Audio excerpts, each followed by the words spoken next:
I'm pretty sure, I can't remember if my first race was in Bermuda or overseas, because if my memory is not lying to me, the only thing, my first bike that I remember getting was overseas, so I had to do my first race out there. And I don't remember it, but people used to always tell me that I raced my first race with two flat tires and didn't even notice nothing, and still was riding with my brakes in and this and that. That was in the 50 class, so I skipped the PB class, which I think everybody should do. But anyway, I skipped the PB class and went to the 50 class. That's why I used to ride with my brakes in. I wouldn't say I think about it when I ride, but before I ride, I definitely think about like, I don't want to hit the dirt today, or. The first race was a little shaky. I ain't gonna lie, but I ain't rid since about January this year. January 1st was the last race. Last time I even threw a leg over the bike. But it was just a race just to basically just ride again and just get through the day without crashing. That's all I wanted, because it's like, I already knew that I'm not in shape, this and that. So it was all right. I saw where I needed to improve on it. It's not like speed wise. Like first couple laps are still fast. It's just I can't ride more than like 3 or 4 laps without getting fatigued. It's more like just chill and trying to use as least energy as possible. The feet on the pegs and all that stuff, I do that anyway because ever since I tore my ACL, when I was getting back into riding, I was forced to ride like that because I couldn't, like I came back after 6 weeks, and that's a 6-month injury. And I came back after 6 weeks just to try to get ready for this race. And so I was riding with my feet on the pegs just to stay fit. So that kind of like stuck with me. So now it's almost like a habit, riding with my feet on the pegs. That's why I kind of teach the kids, like I want to teach you the fundamentals. But if you figure out a way where you're going faster through this turn and my way is not working, I feel like you should do that. 9 times out of 10, the person behind you is worrying about you.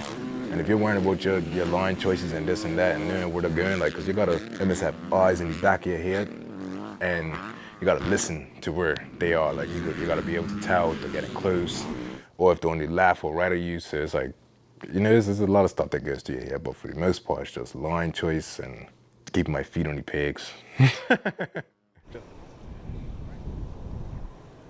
I would say my fitness, and then I kind of want to learn this new school technique. I kind of like, it's kind of interesting how these kids are riding all this. Like, not so much the kids in Bermuda, but the kids that are in the States right now, like the top level, they look like Jack Lawrence. Like a lot of them look like Jack Lawrence, and I kind of want to see how that's gonna work with my style. I don't know.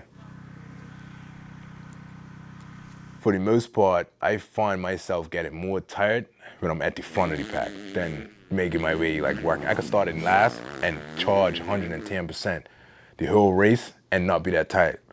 Or I could be at the front of the pack and just working maybe 80% and be out of breath.